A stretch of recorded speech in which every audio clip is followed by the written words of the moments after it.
So a very warm welcome to you, Mel. It's a few years since I met you. I think it's probably about 5 or 6.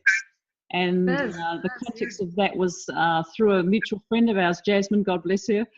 And she introduced me to you following, you were in that very initial phase of having just lost your girls, Jasmine and Ashley. So can you lead me back to that moment in your life and what was happening then? Yeah, well, it was, I think when I met you, Janelle, it was about a month, maybe, if that, after I'd lost them, and it was back in 2011.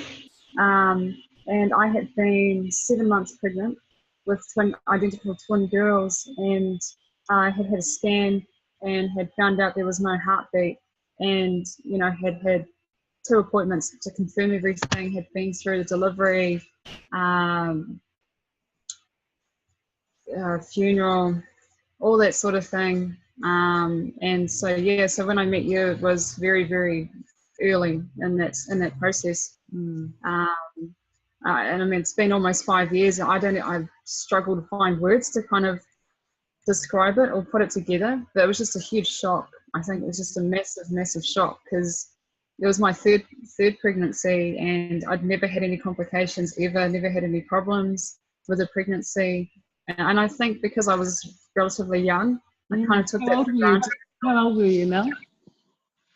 29, so I wasn't that young with this pregnancy, but I'd had my oldest at 24, Taylor, my daughter, at about 28, 29. And I was hitting 30 when I was pregnant with my twin girls. And I mean, I just assumed everything would be fine as it had been before.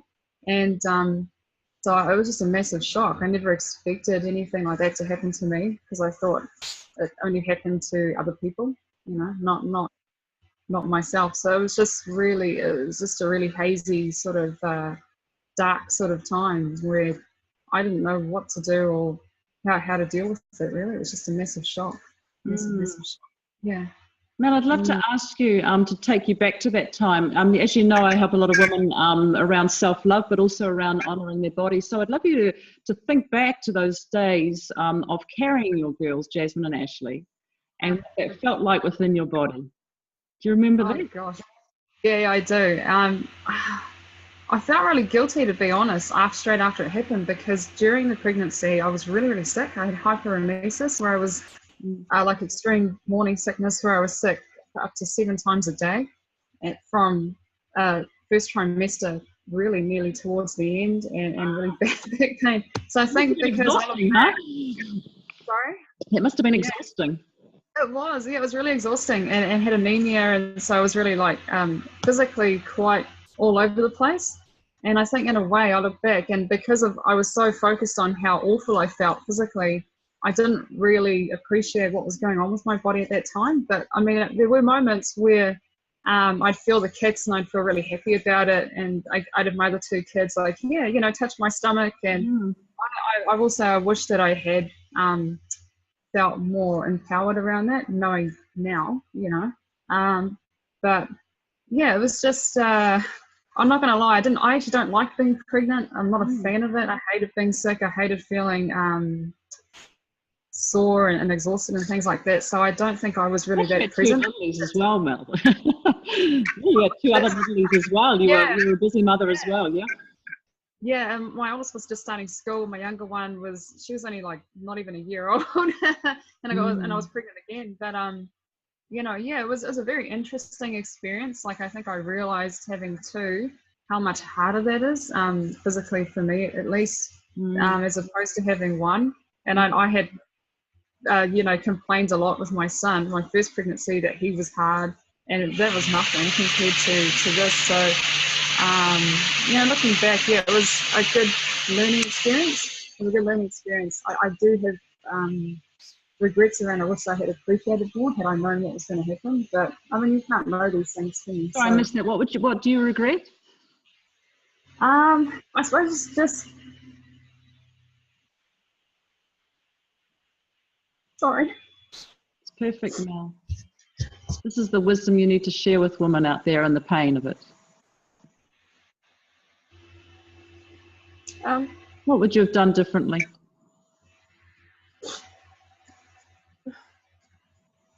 I think I think I just wouldn't have complained as much.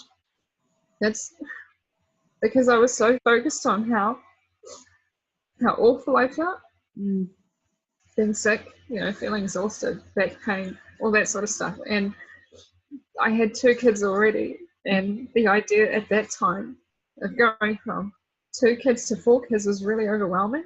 Yeah. I wasn't entirely happy about the pregnancy when I got pregnant, and so I felt really guilty about that afterwards. And I suppose what I would say to anybody now is just appreciate what you've got while you have it there, even if it seems like a lot, because afterwards, after it happened, I told myself all the time, well, at least she's only 4 kids now to deal with. But it's amazing how much of a difference that did not actually make at all. No. It didn't make a mental thing that you say. Yeah. I always thought that I could intellectualize it and make myself feel better, but it didn't actually help me that much. That's why I'm asking you about your body, Mel, because your body's not your mind, yeah? And in our body, we feel these things, yeah? And so I so appreciate it. It's refreshing to see your honesty here that, it wasn't all roses, and it was, No. particularly wanted 100% in that time, and your body was screaming out, and hey, something's not either quite right here, or hey, we're using up every piece of energy that you have to maintain this pregnancy and to bring these girls into the world, yeah? Do you remember, can you lead us through that time when you delivered them? Yes, I can actually. And it was actually, that was probably the best part, believe it or not, because with my older 2, I had C-sections, right? And they were still really amazing experiences, but the one thing that I really appreciate about having gone through this experience was that I got to have my twin girls naturally. And it was a relatively easy experience, well, as easy as childbirth can be, but by comparison, it was relatively easy, in that the labour was brought on, and it only took me 6 hours to have them naturally, which for me is pretty, wasn't going to happen otherwise.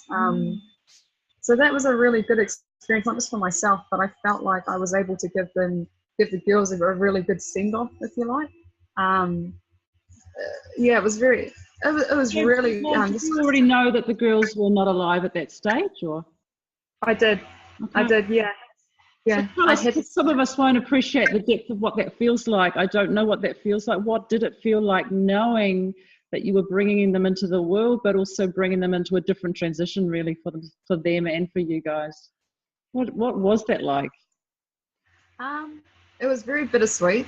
It was very bittersweet. Like, on the one hand, I was happy in one sense to have the opportunity to give birth naturally, not really for myself in a way, but for them as well.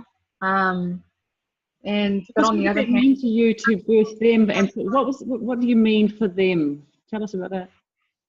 I don't know. I suppose it's like, I think of it as like anyone who's passed away, like just giving them a nice send off, like a funeral, but like a way for, it's like it's a nicer experience, if there is such a thing. Yeah, beautiful. That's beautiful. Yeah. So I was happy about that on the one side, but on the other side, the fact that the outcome wasn't the one I wanted was, but it did make me appreciate my older 2 kids and the fact that their births hadn't been perfect. Because I think before this experience, I always felt quite inadequate because they'd been C-sections, and I let go of that after this, and I realised, well, it doesn't necessarily matter, because I've had both experiences, and they've both been magical in their own way. Quite a paradox, paradox of how each of them came into the world differently and what you expected out of that. Yeah, definitely. Yeah. And just back to your body, in terms of once you delivered your beautiful girls, just a reminder of what that felt like in your body once they were here and you got to touch them and hold them, and how was that in terms of feeling of being a mum? It was actually really good. I mean, and I'm looking surprised because of the situation that it was. But it was really good for me. There was something really different about giving birth to two of them for a start. Yeah. And then just the whole natural thing, you know, being able to be present to them as opposed to being present to being stitched back up or in pain was very, very different. Yeah. And I don't know, it was just my body actually felt okay after having them. And that was, I mean, I had a lot of recovery up here and in here after this experience, but not so much physically. Actually, I felt my feeling physically was relatively good. But being with them afterwards, it was good, but it was hard at the same time because I found it hard to look at them, if I'm being honest, because they weren't fully formed. But I still, I still connected with them when I was holding them, you know, the time immediately afterwards. Yeah. How sensitive were the people around you, being your family, being the medical team? How sensitive or maybe insensitive were they in regards to you having the best time and experience that you could have in that moment?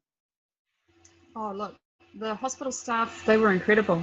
I was at Auckland Hospital and they were just amazing. Like, I can't say anything bad about that. They were just incredible. So what made that incredible? What were the specific acts or the specific way they were with you that was helpful? Because this may be helpful to some people out there. I don't know if it's because I already went in there and everybody knew the situation to start with, but I just, like, they were very caring. And I remember staff, you know, just like, anything you need, you just tell us, you know, patting me on the back. Do you need water? Do you need food? You know, you need phone calls made? We'll do it. Like, they were just so, you know, on the ball and just there just to give me whatever I needed or didn't need. I remember that. So I really have always thought very highly of Auckland Hospital since then, because they were just so good with me. So that was as far as the hospital. My midwife was really awesome, really supportive, came to visit me the days afterwards, and just checked in. She checked in on me for about 2 months afterwards, but she didn't have to, you know. She wasn't obligated to do that, but she did it. My family were really, my immediate family, I have to stress, I'll come to the rest later, but my mum, my dad, my sister, husband, of course, they were all really amazing. My parents and my sister actually came over to my house to make sure that they could look after my old 2 kids while my husband and I were at the hospital.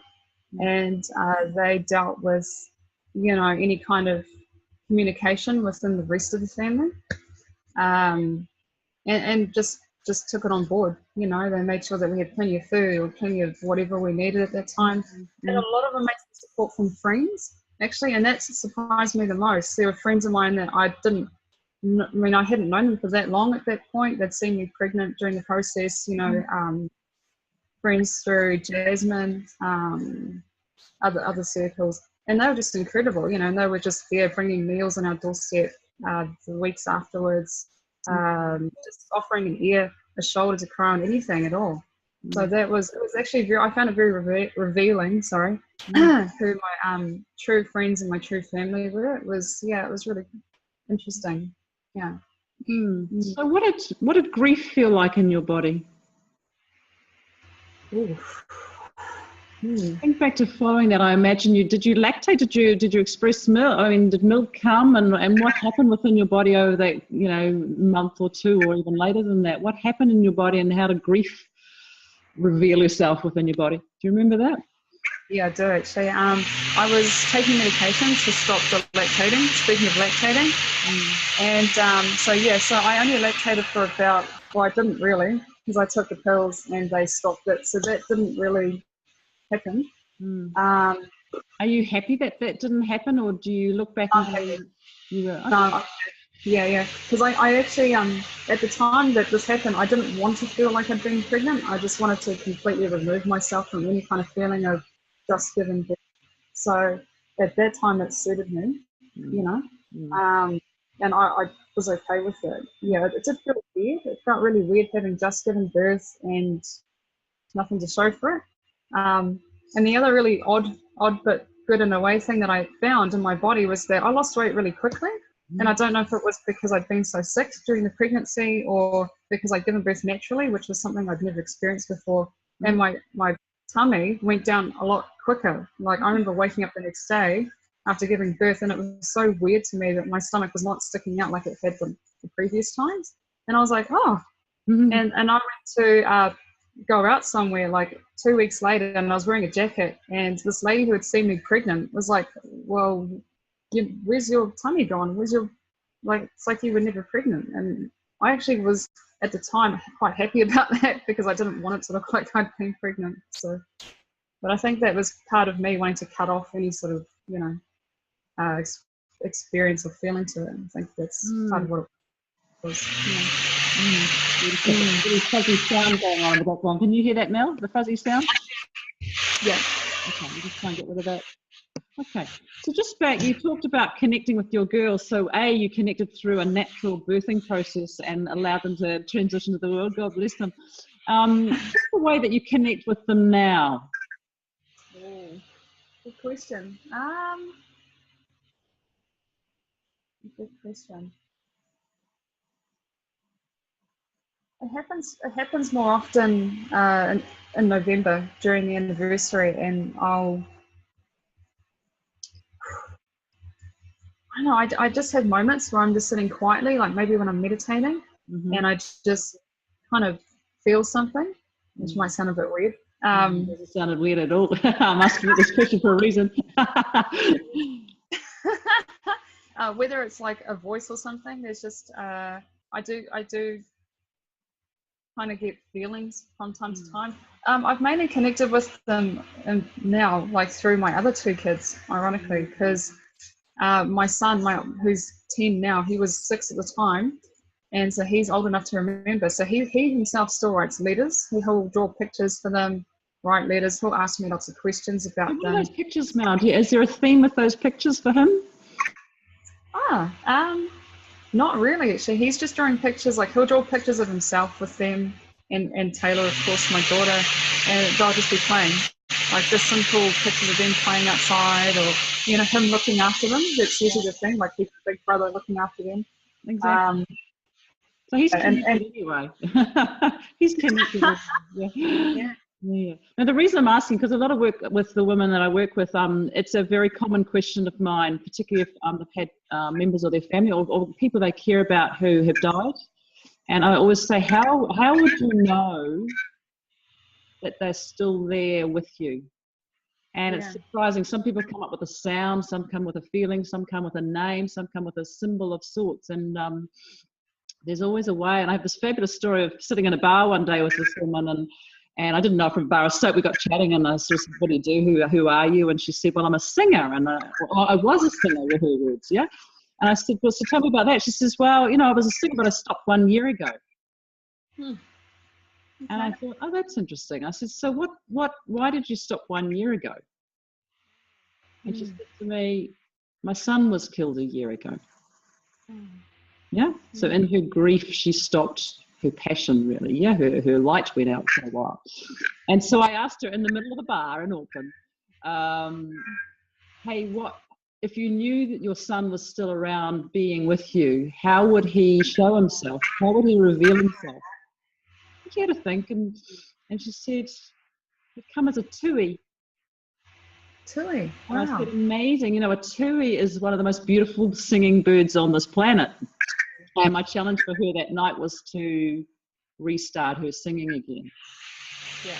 And she did. She got up that night and sang. And then there's another whole story of me helping her think that she could go off somewhere around the world and just bugger off, really. And I helped her do that. And she came back, and I reconnected with her 3 or 4 years later. And she had just released a CD called Tui. Oh my goodness. Of her singing. And Mel, I just want to share this with you because just before we came on to our conversation, I saw a fantail. Oh. Yeah. And I don't know whether a fantail reveals or resonates with you for whatever, but I have a set of cards, and I've got them right here because I wanted to show you, and this may or may not resonate with it. Here's the beautiful fantail. From a series of cards that I have, and when I looked at kind of the meaning of the fantail, there was some, and it's really interesting what you described as birthing your girls into being.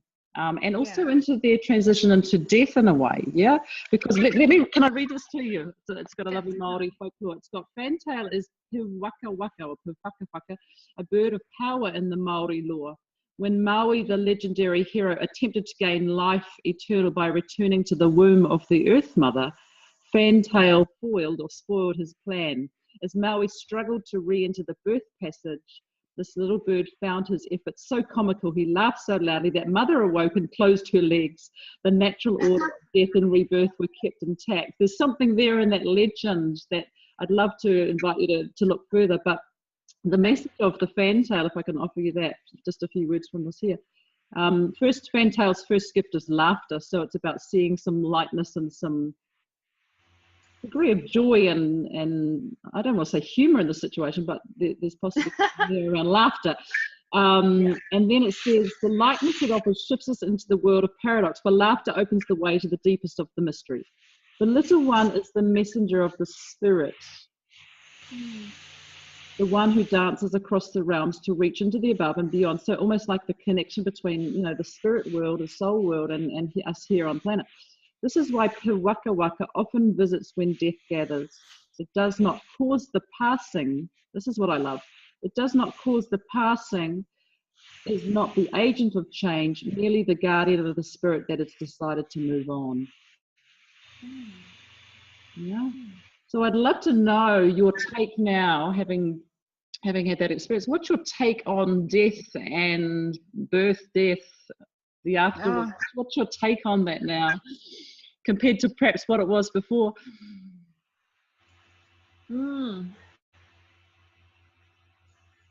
I don't know, honestly, Janelle. It's definitely shaken it up. It's definitely changed it in a way. I think because I had never dealt with a death of anybody that close to me or close to me at all, really, before this happened.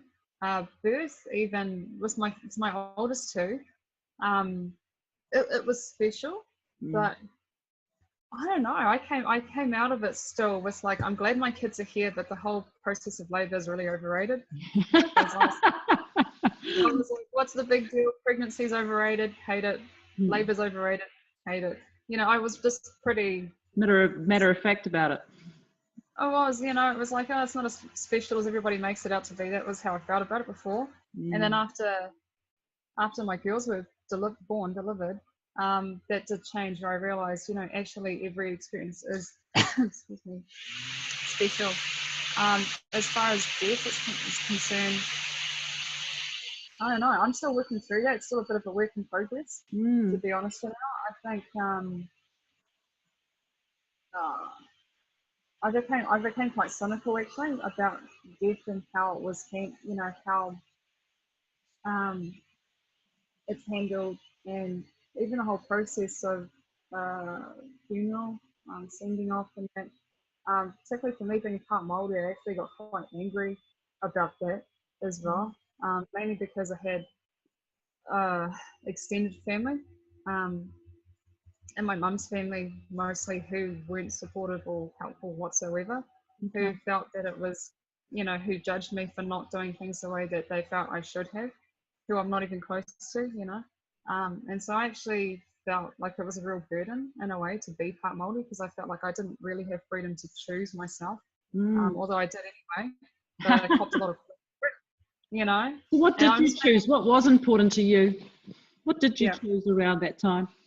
Yeah, well, I mean, Mark and I chose to go with a very private, just with he and I and with Jasmine, who did the ceremony for us, and it was just something very low key at home with us and our girls. It was not with an entire, you know, family. And I didn't, and I had them. We had them cremated as well, as opposed to being buried, which, you know, my parents were completely supportive of. And most of the family were, but some of them weren't, and didn't understand and didn't really want to understand. So I don't know, I had mixed feelings about it at the time, because me and Mark felt very happy ourselves, like it was right for us. But we did cop a bit of flack for not doing it the way that, you know, we should have, according to some people. So I think for the most part, I've made peace with those people. And I mean, I don't want to talk too much about that, but I mean, they've shown their true colours anyway over the years. My own parents have nothing to do with them anymore. But yeah, I don't know. With Dee on the whole, I don't know. I still have mixed feelings about it. I prefer to think of honouring the people I love when they're still alive, rather than making as big a fuss about it when they're gone. I feel like it's too late by then. You can do the best you can with a great send-off. Like, that's what I wanted for my kids, for my girls. But I suppose my pick with my culture is that there's a lot of emphasis on when people die, not much when they're alive so much. So I became quite angry, to be honest, afterwards, where that was concerned, because I felt You really could be a change agent in this field, Mel. You could be a change agent within your cultural context. Who knows? Bring out the little inner activist that's already active, yeah? Yeah, I don't like that word, but maybe. There might be another one. There might be another one. So you're talking about honouring people when they're alive. So Yeah. how is it even more special now with the two kids that you've got here with you in your home with your husband and as family? How do you make the absolute most of that these days? Yeah, definitely. I'm glad you asked that too, Janelle, because that's what really shifted a lot for me after Desmond and Ashley passed. Is that it made me really appreciate Jaden and Taylor and my two kids even more, and I realised that I took them for granted a lot, and so, excuse me, I did start spending a lot more time with my son in particular, and Taylor as well, you know, and just really treasuring time with them and my interactions with them and how I am with them a lot more. I think I don't know. I think I don't take things for granted like I did back then. And yeah, you know, just I'm not sure how to describe it, but you know, it did really change. It definitely changed how I felt about them, and just appreciating them more every single day, you know. Right, and how about your man? Because often we look at grief quite insular and isolated in how it affects us, but obviously it has you're part of a bigger unit here. Yeah, you obviously saw your kids go through grief in the way that they experienced that, or the appreciation of life. How was it for your man? Cool. I think at the time that it happened, it was definitely hard for him as well. I think, and I think in a way harder for him because being a man, I think he felt that he couldn't be emotional about it. Okay. And his family, although they were wonderful, actually they were, more so later on, they didn't really know how to deal with it, and because they're not particularly emotional in an affectionate way themselves. So I think he felt like he had to be the man, you know, and didn't really probably display emotion until much later on, whereas I was immediately. But it was definitely hard for him too, and he dealt with being made redundant like a week after it happened. Oh God! And yeah, and he was just focused on taking care of me and Jaden and Taylor, and I think because he had that focus, maybe that helped him Yeah, a lot. absolutely. Yeah. You're very So lucky that you've been gifted such a beautiful family, Mel. I am, thank you. So where's life heading now? Just to wrap this up, where's life heading for you now? What are you up to? Where do you see yourself heading, if at all? If you know that at all? Where's life heading? Did you ask? Yeah. Good question. and maybe considering the transition we've talked about and what you've experienced in life, do you see that as part of your way forward? Do you think there's a reason for what has occurred, for example, and what you can be, you know, how you can be serving in the world? Because often these things that we've been through is exactly where we need to be. Yeah, not necessarily in the same field as such, but something that embraces what you've been through. Yeah, no, definitely. I look back at it and I definitely think it's shaped who I am today for the better.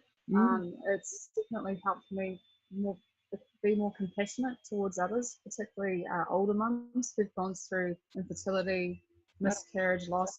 I think I didn't really think about that being a much younger mum, and you know, I got pregnant so easily in the past, and I sort of thought, oh, they're just too old and they waited too long. And it sounds horrible, but you know, now I can look at back and be like, actually, no, you know, that's not right. But you know, as far as life is concerned, yeah, I mean, Mark and I have talked about having more kids. I'm in a really good place with that now, where I'm open to if it happens or not now. I'm only 35, so I'm not super old.